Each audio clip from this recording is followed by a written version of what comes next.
like haunts? Yes. Do you like immersive theater? Yes. Do you like escape rooms? Yes. What's the safe word? My haunt life.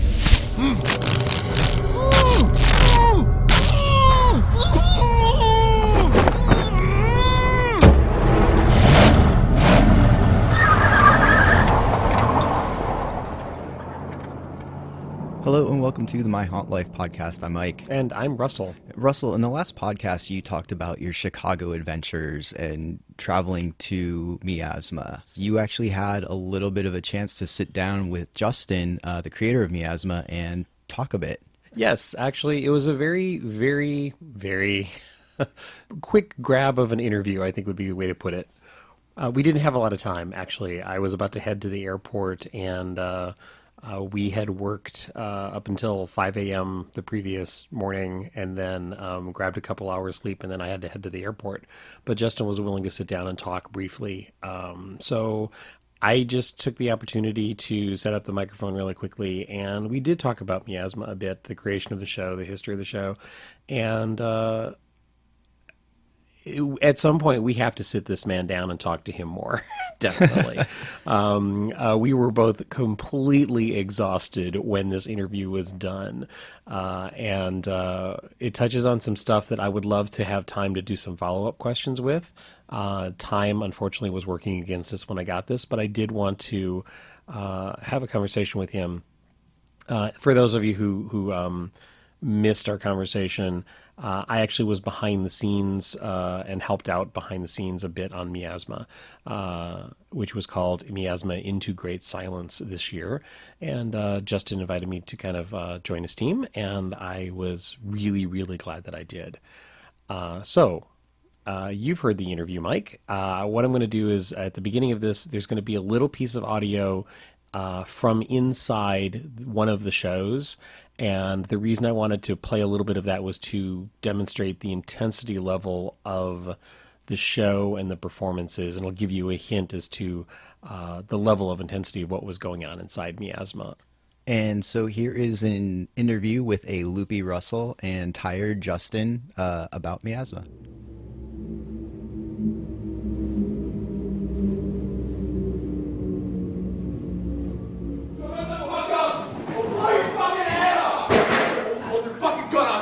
Where's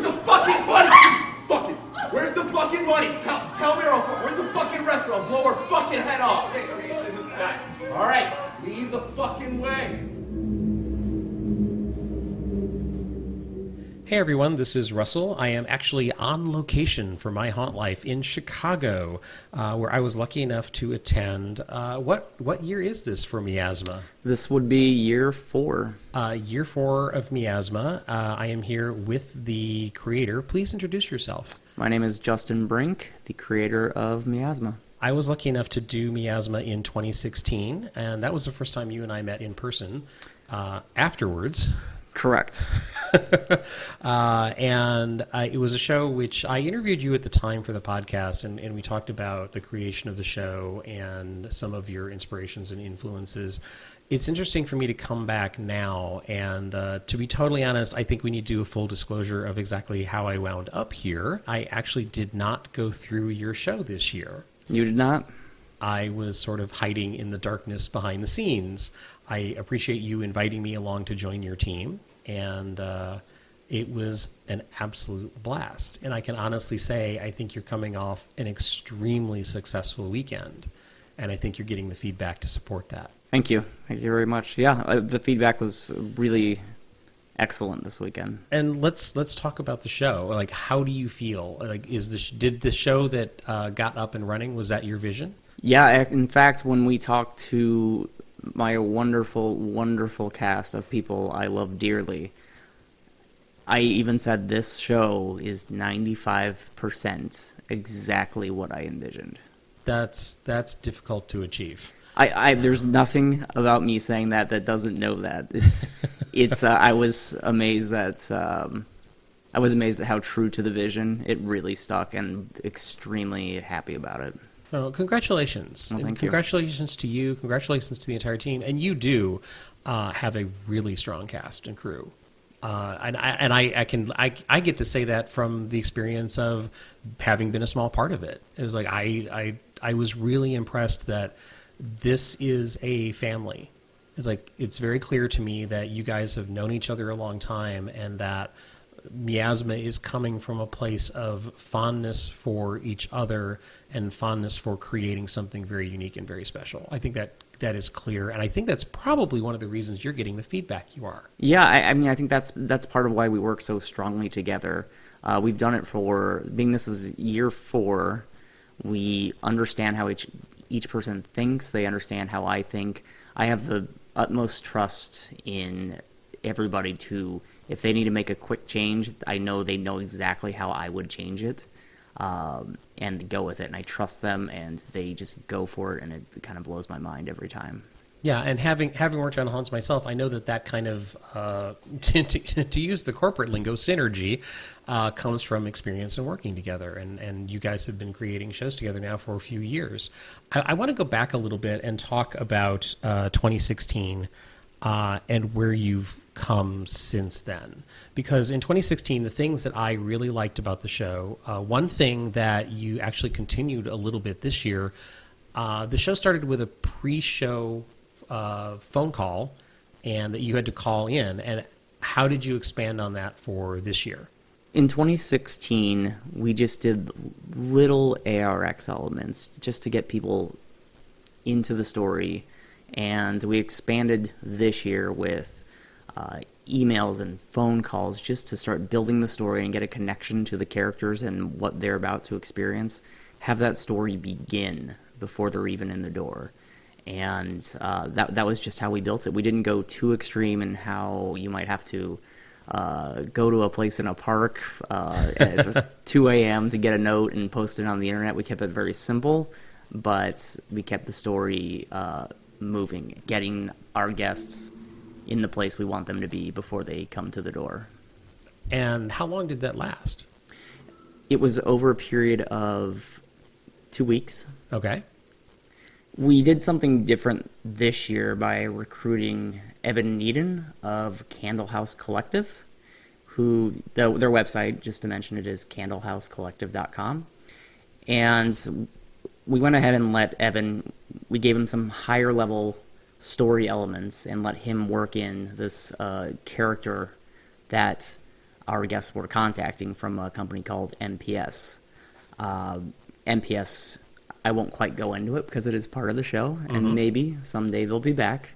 But Evan played a character from MPS, and he did a wonderful job creating this ambient, I'd hate to use the word immersive because it's so direct, but immersive phone call experience about recruiting these individuals for a job with MPS, which is how they got to us at Miasma. That angle that you took of sort of this corporate entity that you were applying for a position, that was pretty unique, I think. I do not want to call this a haunt, because I think it's more of an immersive theater experience. There's definite haunt elements, absolutely, but you really do immerse your patrons into the scenarios. And I think, I can honestly say, being behind the scenes of this year's show, I witnessed a couple of times when, well, number one, I wanted to be the patron, because there were a couple of times when I think the patrons were actually shocked that they were put in the position where they had to make certain choices. And they were given a little bit of free rein. And I know that they were always controlled and always being watched, but as the patron going in, you had to make some really fast, snap judgments about the characters you were introduced to, and the way you interacted with them. And I found that fascinating. And that's one of the things I liked about the 2016 show, and I've complimented you with this before. I said it on the podcast. You introduced this weird mystery element in the middle of like this immersive haunt experience. And at the end of it, I actually was taken by the emotional impact of that. Now, this year, you really did thrust people into a high-stakes situation.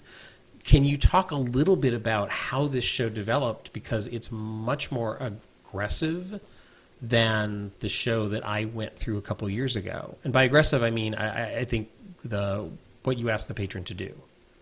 We've been doing this for a couple of years, and obviously, the more shows you do, you learn something every year. This year, we learned many things. Some of them specifically about tape, but that's a joke. There was tape everywhere. we had some tape issues, but partially it came down to what show. And Miasma always comes with this. What show would I want to do? What would get me excited right in the door? What is something that I would want to happen right away? And that's how this show happened. Essentially the first scene, quote unquote, is something I've always wanted to do in a show, and I've never seen anybody do it. That's not to say no one's done it, but I've never seen it done. Mm-hmm. And I'm comfortable saying what that is. Reveal as much as you want to, because I personally, I think it's a fascinating concept that can go in many different directions. So the first, we bring them in, do a few interesting moments with them, and what I've always wanted to do, and what we had our guests do, was we handed them a gun, gave them a ski mask, and threw them right into a robbery. And how we got to this space, when we started, and I think this happens with a lot of extreme shows, it was a little more, I don't want to say militant, but do this, do that, do this, do that. And doing these shows and having obviously experienced many other shows, I was finding what I love is having a little bit of freedom, a little bit of not so much only speak when you're spoken to. And that's the rule, I guess, that we removed and said, go ahead, let's see what you do. Obviously within a safe confinement, but within that scene, we allowed them to, you need to grab this money, but you also need to control your, what's the word for it? Your victims. Hostage? Your hostages. Yeah. Control, grab money, and that's how we played that out. So we gave the guest just a little bit more freedom than we had traditionally done to actually just make it a little bit more immersive and not just bark orders at them. Well, it's interesting. I think you touched on something which I was able to witness that scene a couple of different times from behind the scenes in the show. And I thought it was interesting to see how different patrons reacted. And I think you had some immersive theater patrons go through who were surprised at you left them with a character, and they did. I think it took a moment for them to realize they had power to step forward, to actually interact, to, oh, wait, I can go over there and touch that prop. And you always had someone controlling them and interacting with them, but they really could move around. And I think you surprised some people, because some people were very stoic and they just stood exactly where they were placed. And then you had other people who kind of wandered the area a little bit.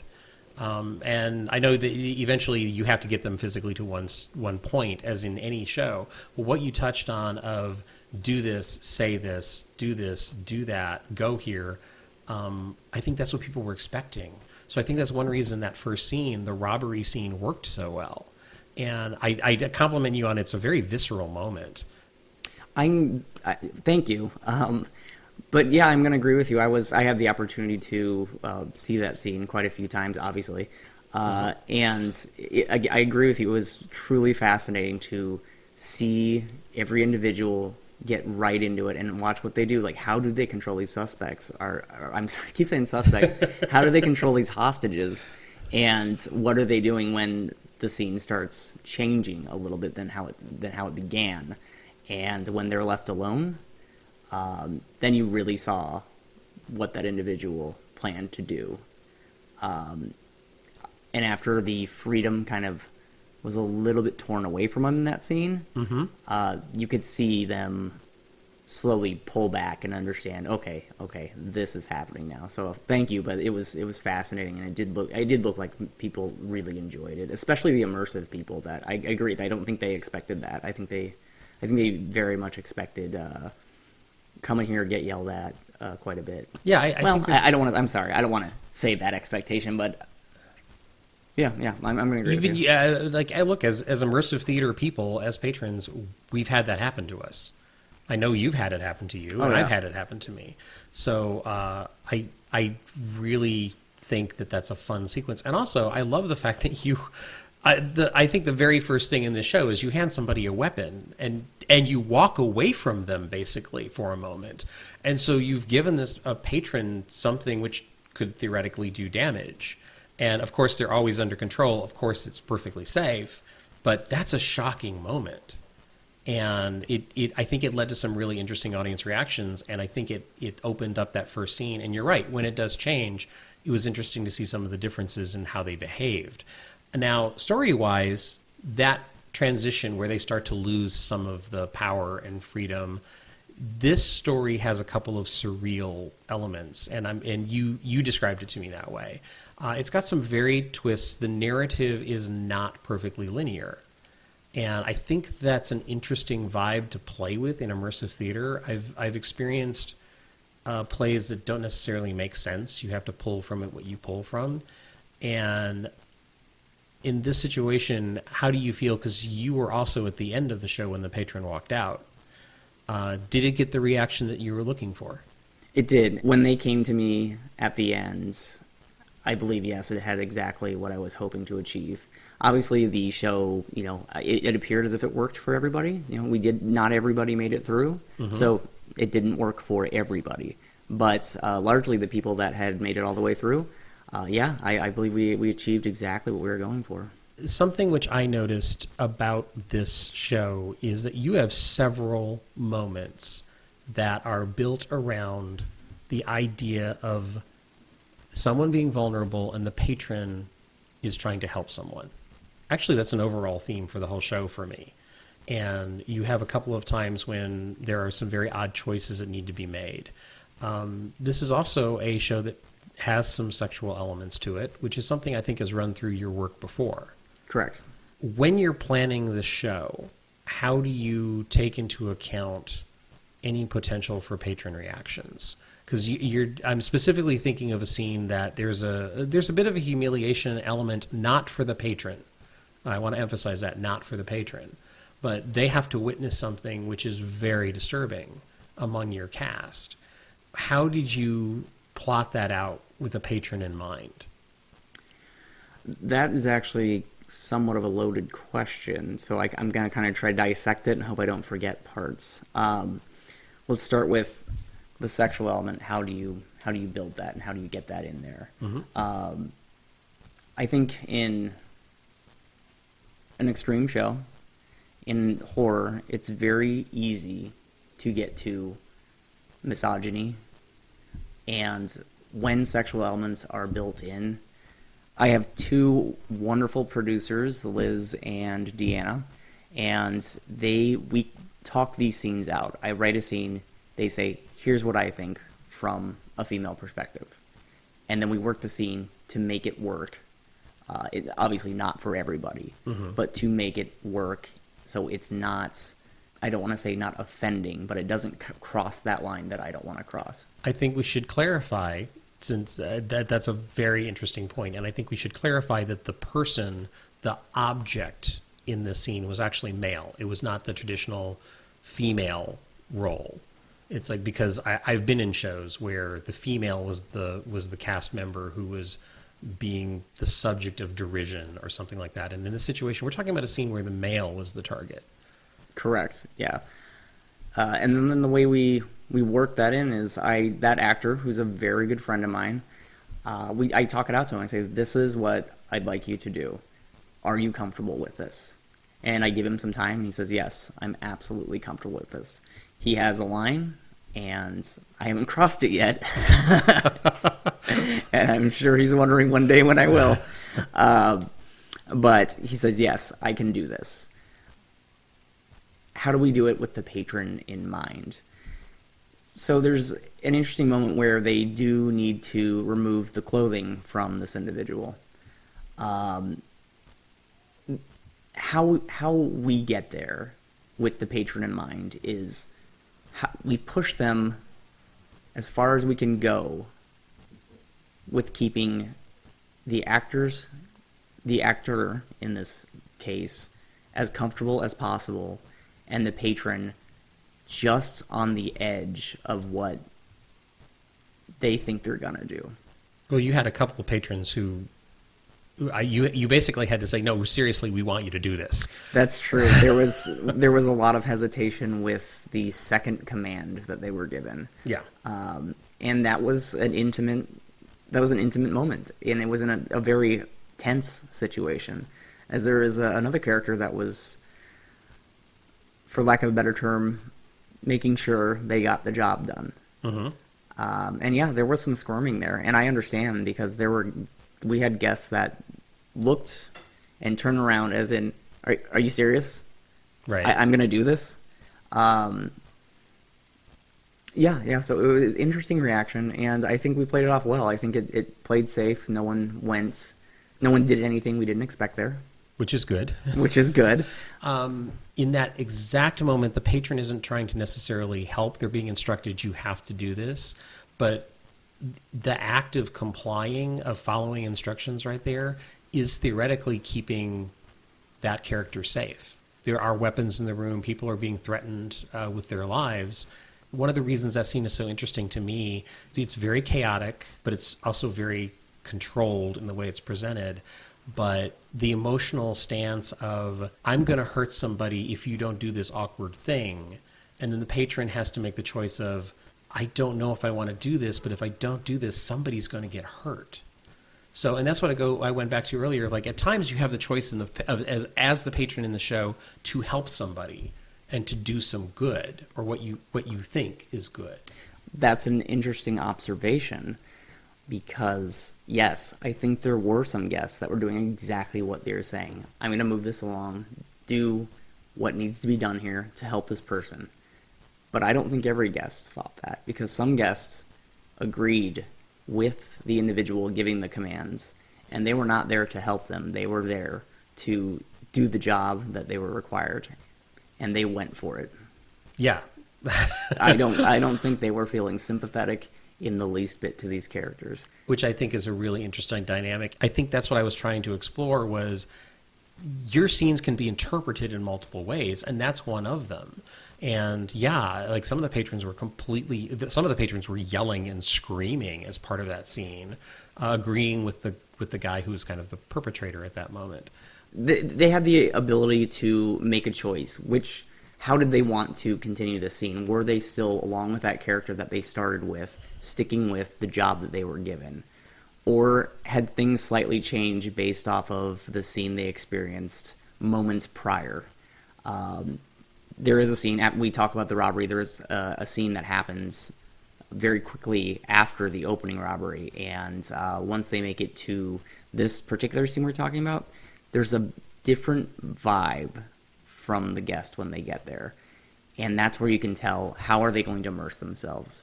How are they going to take this? How are they going to approach this? And I wanted to leave that open to see, give them the choice, not see, just give them the choice to be who you want to be here. That's really interesting. Actually, it's something that has come up on the podcast before. Mike and I have talked about going through immersive experiences, and my tendency is I want to take care of someone. If I see someone in distress, I want to take care of them. So, and I had, obviously before I came here, I'd read the script, and that was the one sequence that I couldn't imagine in my head how it was going to be staged. And when I got into the space and I saw where it was, and you know, some people were up against a wall, some people were cornered. I have the tendency to always want to take care of somebody, and that's a scene where there's no easy answers. And I think that has happened several times in your shows. It happened for me in 2016, very particularly one sequence where nothing I did would help anyone, I felt. And I think this is a show that has similar moments.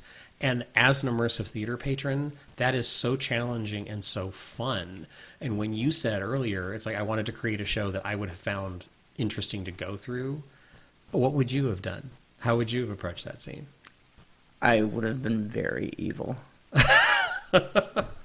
There's no thought. When I watched many of these guests go through, there was never a thought in my head that I would be nice in this scenario. I would go with the original intention to scare these hostages and to make sure they understand we mean business. Interesting.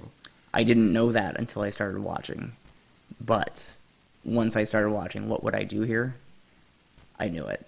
And also, as you know, I did go through the show 2 times in a row right before this. But largely as directing a show, you're looking for what things are happening. Mm-hmm. So I didn't quite have that experience because I was essentially just getting through the scenes. Right. But if I had never heard of the show, if I just walked in to know anything about it, I know absolutely I would have gone evil. That's interesting. Yeah, I wouldn't have. I would have. I think I would have tried to be manipulative. I think I would have tried to somehow circumvent what was going on, and which, of course, there is no choice. You can't do that because of the way the scene is structured. But yeah, I found myself several times like, how would I react? How would I react? Now, there are some extreme elements to your show. You enjoy going through extreme events, correct? Correct. Well, I wouldn't use the word enjoy, but yes, so, I do prefer experiencing them. As haunters use that term enjoy. We'll use that loosely. Yes. I seek them out. There's a couple of moments in the show that have what would be considered extreme haunt elements. You're considered an extreme event, I think. And as we talked about a little bit earlier, this isn't necessarily a straight, nonlinear story. There are some, you use the word surreal, moments where things turn. Patrons who think they are in control suddenly find that they're completely out of control. And usually those turns in the plot happen right after an extreme element of some kind, where they're uncomfortable or they're in an uncomfortable situation or feeling something uncomfortable. Were you deliberately trying to get someone to a specific emotional space? Because I know every patron is different. Or was that to jar the audience maybe, to get them to be surprised by what was coming next? I'd actually say it's a little bit of both. I think that some of the physically uncomfortable situations can bring you emotionally and mentally where you need to go, especially within the surreal elements. And then hitting the guests again with something that's very based in reality. Well, and I think it really worked well for me when I did the show a couple of years ago. There was an extreme moment, and I came very close to calling safety in your show. But it happened right after a truly emotionally devastating scene. What was going on with me was partially emotional, as well as just dealing with a physical element. And I'm not referring to pain. I want to clarify, I'm not referring to pain. And so this year, when I saw that there is another moment in your show, which is not pain-based, but it is extremely intimidating, and then you pull them out of that, and like as you just said, you throw them into this realistic scenario. So I'm sure it was very disorienting, and I think that's what I'm drawn to about, now that I've been around 2 Miasma shows, I think that's what I'm drawn to about what you're doing, is that you are going for more of an emotional element than just shocking people. There's more going on here.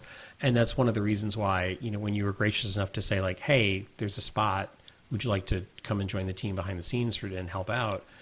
I think that's one reason I was so eager, was to see it from a different side. It was fascinating to watch. I don't really have a specific question behind that, but I'm trying to acknowledge that I think you're exploring something very challenging. And it's a hard balance to find, I think. So I actually, sitting down to do this interview, I just jotted down in my notes, I actually wrote claustrophobia as emotional reflection or warning. You're right on target. In an extreme show, which we do consider ourselves an extreme show, we're not trying to be the most extreme show. That's never been the intention and never will be the intention. In an extreme show, when you need to do physical elements, I believe, and you can confirm if I'm wrong here, Russell, I believe that I've always built the physical elements in to get the individual to the emotional place I need them in the next scene. And I do want to say that there were some that were painful.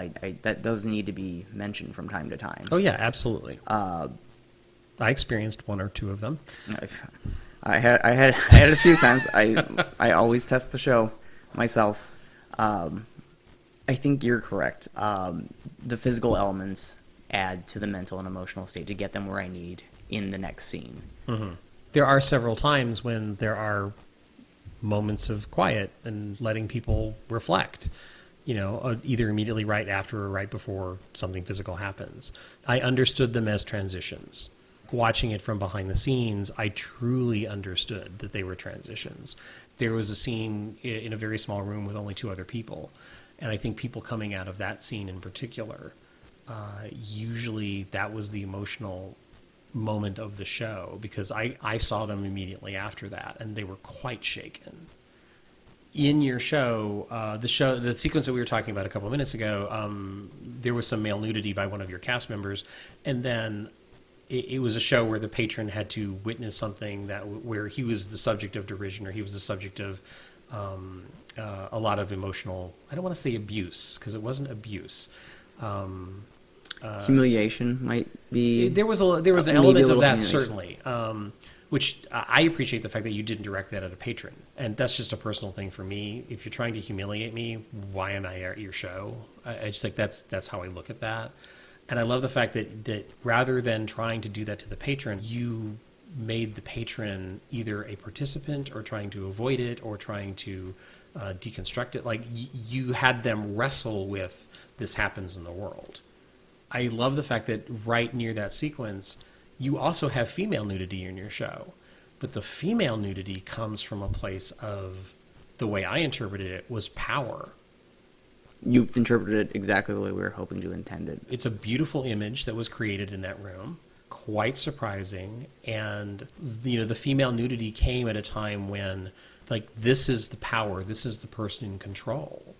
Actually, I find that sequence, even though there was a naked woman standing in front of the patron, I never interpreted that as sexual. I interpreted that as control and power, and I do not mean in a kinky way. I don't mean just the presence in that room where the patron was given a choice to do something, and she was the one who held the key. This particular scene involved a female nude, but it wasn't sexual. Nudity can be interpreted as, in this case, I was certainly trying to present nudity as bareness of, they've had a lot stripped away at this point, not necessarily physically, but emotionally, and their guards have been taken down quite a bit by the time they get here. And maybe even their expectations, if we're doing it right. And they're presented with a very bare, no holds barred, nothing else, nothing hidden choice. And I think nudity represents that. Non-sexual nudity represented that in this particular scene, for me, very well. Yeah, it did not feel exploitative in any way. And since we touched on the male nudity earlier, I find that an interesting thing in the show, because I have been in shows that are misogynistic, quite clearly, and it sometimes comes off as being the lowest common denominator. And that moment, and I'll say this, your shows, the one that I went through and this show, has some very shocking, sudden mood changes. And that discovery of that person is one of those shocking moments, because she appears literally out of nowhere. It is the appearance of potential escape, potential freedom. That's the way I interpret it, watching it from the outside. The patron is asked to make a choice, and they don't know where either choice will lead. Because at that point, you've confused the hell out of them, to be totally honest. Well, I hate to be cheap and give the cheap answer here, but it's largely up to interpretation. So saying that I had this very specific, and that goes true to a lot of the show. A lot of the dialogue is up to the guest's interpretation. Mm-hmm. Certain phrases are said to them, and that is up to them to decide, what does that mean for me in my life, in my show? Because as we mentioned before with ARXs, that does cross into reality. And this show dips in and out of realities to surreal, to reality to surreal back and forth. So I don't want to say I'm gonna be a cheap immersive creator here and say I'm not going to tell you exactly 100% my intention of that scene. That's but fine. You're getting the point. Well, also, I mean, to disclose sort of what I did was I was in that second room of the show, just handling some technical stuff behind the scene, transitions, and I got to see that moment over and over again. Because I was dealing with some of the light and some of the atmospheric stuff at the moment. When the patron was positioned in a way that I could read their face, it was really interesting to see either confusion or decision or acceptance, or I think I saw a little bit of everything in that scene. And I think that's, as an immersive fan, I love those moments where it's just the moments of interpretation and your mind working in a very positive way of like, I'm trying to figure this out. But it's like, it was a completely non-exploitive image to me. It was all about the power, and possibly, for me, freedom. But that's my interpretation. That's your interpretation. I do want to say, though, if any of our guests are going through, that scene is very related to the last thing said to them in the room prior. Well, Justin, the name of your show is Integrate Silence, correct? Correct. A lot of people come to us with... We do an application process. That probably needs to be a bit known here. We don't just sell tickets, so we do ask a lot of our patron beforehand. Question specific to the show. We've done this every year. Mm-hmm. And we find the answers that come in are related to the show. And we've noticed over the years that a lot of people tend to go one way, and there's no wrong way to go. Well, there is a wrong way. Don't be crazy. But yeah, I think "don't be crazy" is a good rule as an immersive patron. They tend to go a certain way with how they would like the information they want to give us. What I'm getting at is we see people that were looking for, they had a void in their life. The thing you don't have, to me, is the great silence. And when they get into that room, after everything they've done, which they've already made quite a few choices, it's the bare facts of you've made a bunch of choices in this visual scene. Now it's your time to choose in the silence again. Here's your choice. Here you are, bare. Choose what you want. And in this case, do you want the money or do you want that other thing? Yeah. Which at the moment people don't even realize what that other thing is. And they find out very soon. Yes, they do. Okay, but unpacking what we've unpacked a little bit, I think it's also fair to say that you do present images that I think people could interpret as stereotypical sexual stuff, and I think they could walk away with judgment about that. And we've had that in the past. We certainly some individuals may be offended by what they see. They may not interpret it the way we intend it, and that's fine. Absolutely, yeah, I agree. I think as a creator, we have had guests leave mad. We have had guests think this is not. I don't believe.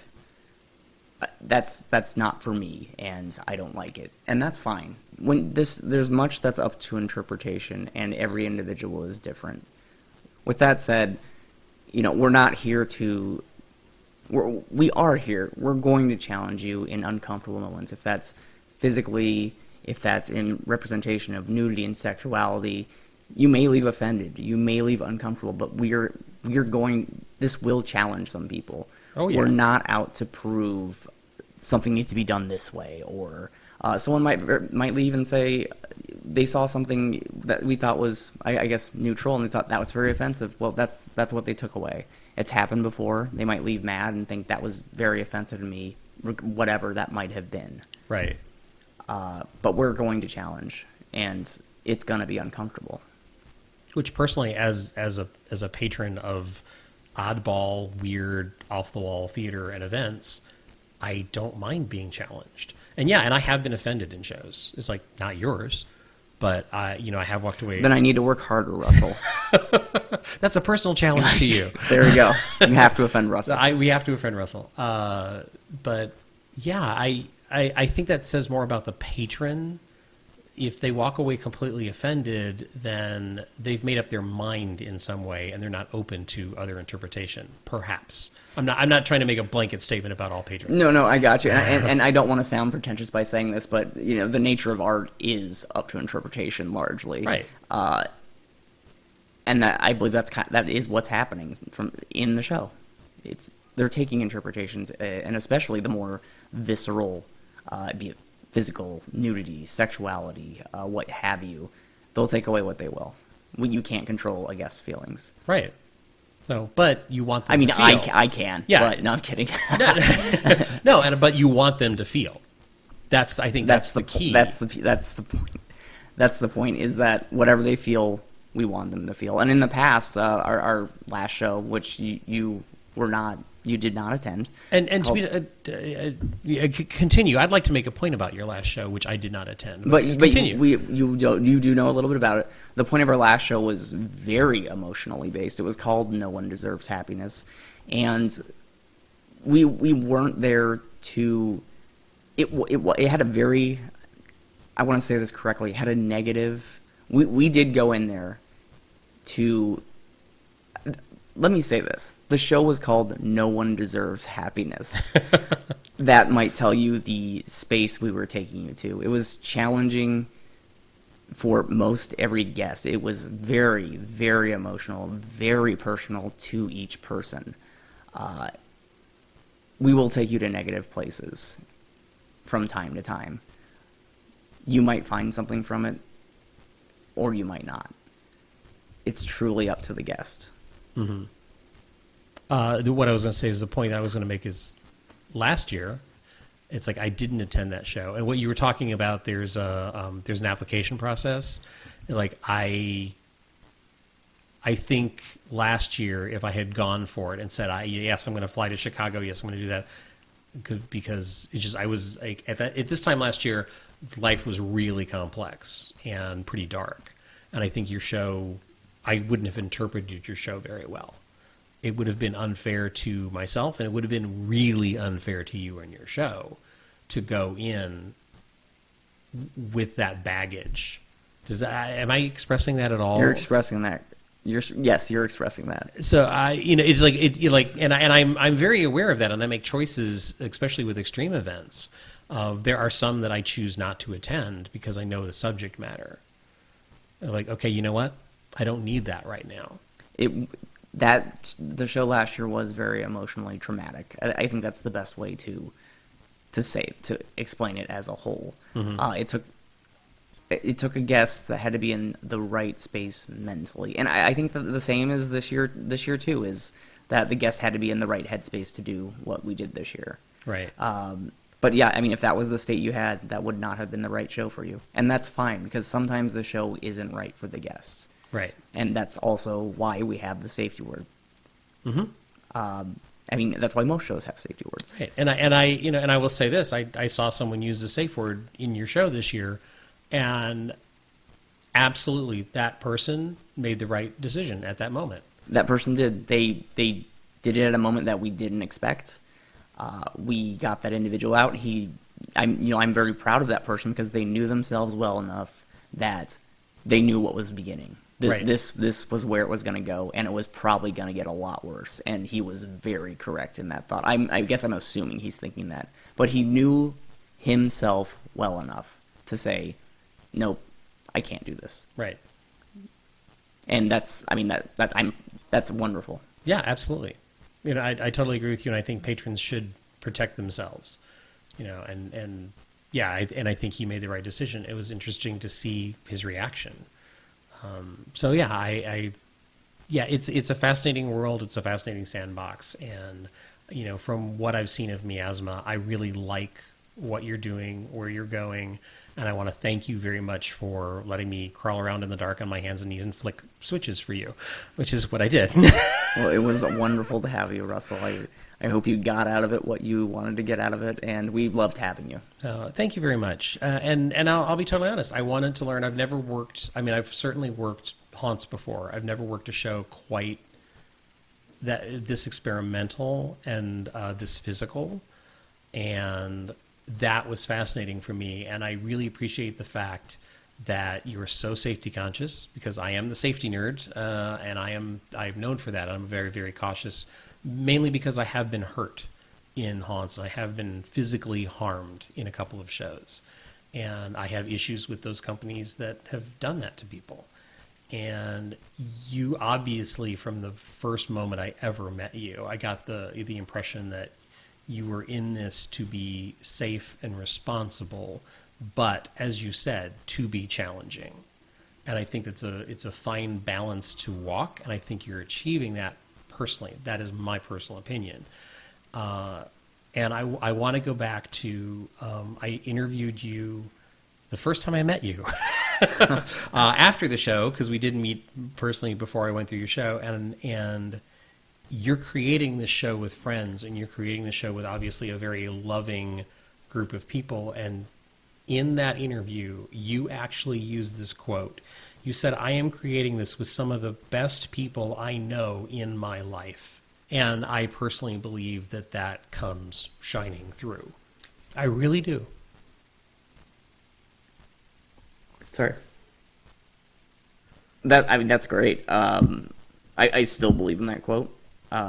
You have to be kind and loving to do some of the more, for lack of a better term, extreme elements.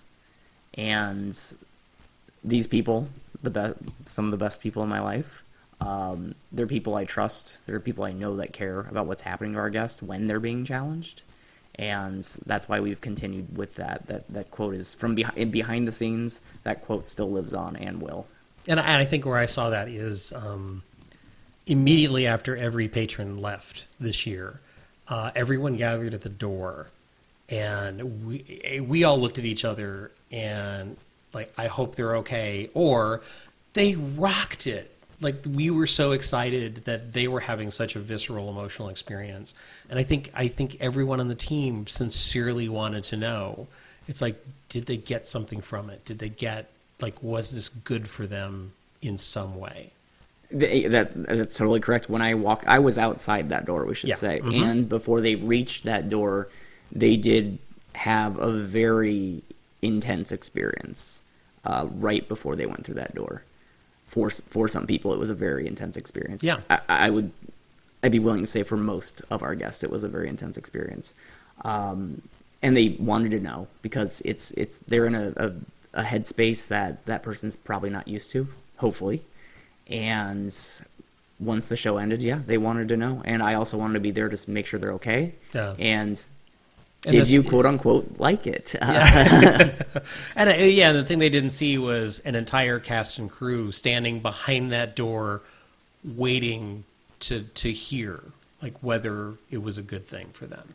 And a lot of the times when I came back in, at least one person was like, "Are they okay?" Yeah. One of the first things, just making sure that individual went out and they're okay, and we didn't wreck them. Yeah. It's too bad. For all of the screaming and the noise and like the guns and the weaponry and all of that took place, and like there's a lot of love in that room. Oddly enough, that's true. All right. Well, I think I want to, again, thank you very much for inviting me to participate in some small level in this. Russell, thanks for doing it. We loved having you. This was fun. This was fun. So, and before we leave, Miasma, how do people learn more about you? They can go to Miasma, MIASMA, ATE, miasma8.com. And that's where we're located, or you can find us on Facebook. It's the same, Miasma ATE. Get on the email list. You have to be 100%, this is true, if you want to attend one of our experiences, you do need to be on the email list. Mm-hmm. Be on Facebook, be on Instagram. There's images and information posted there. Our announcements usually go through there. Email list. You will never, and this will not change, you will never get into the show if you're not on the email list. And as someone who has been through your show and been behind the scenes now this year, I can honestly say there is a valid reasoning why. So I think it's a smart approach. Right. That's not me being pretentious. That's not me just being no, no, no. There is a very specific reason we do that. Yes. Listen, congratulations Thank you. on a very successful run, and I wish you well in the future, and I'm sure our paths will cross again. Thank you very much, Russell. So, Mike, was I loopy or what? In general, or in that interview specifically? Thank you. Yeah, as I said, we were working on only a couple of hours sleep when Justin and I sat down, and we only had a little bit of time before I had to rush to the airport. Thank you very much, Justin, for sitting down. Thank you very much for letting me be part of the Miasma team this year. I really appreciate it. And it's interesting, Mike. There's so much I would like to follow up on. He's created a really strong team. I love the fact that he's got so many women on his crew. And I bet you do. Thank you. He's really done something kind of cool, and I know there's not a lot in that area of the country. So, and it's been interesting to watch it develop after I went through it 2 years ago, and it's definitely, I think, gotten more intense. And I think more dramatic in many ways. I really enjoyed being behind the scenes on this. And it was one of those moments where I know, Mike, you've also done some haunting in your past. And you get those moments when you're watching something unfold and you go, I really wish I could do this as a patron. Yeah. And I really did feel that way about this show. I wish I had been able to go through as a patron without knowing everything that was coming. Yeah, but you say that now. Yeah. It probably wouldn't have been for the best if you actually did it. Yeah, probably not this year. But yeah, thank you. That was a long-winded way of saying thank you very much, Justin. Definitely looking forward to what happens in the future with Miasma. And I would love to have a chance to talk to Justin in the future. I think you'll talk to him in the future. I meant to interview him in the future. I'm still tired. Thank you again, Justin. Thanks, Justin, for not killing Russell. Or maybe I shouldn't be thanking you for that. I don't know. We'll see. All right. Okay, I guess that's it for this episode. Okay. Yeah. We're both still alive. Miasma was great, and we'll see ya.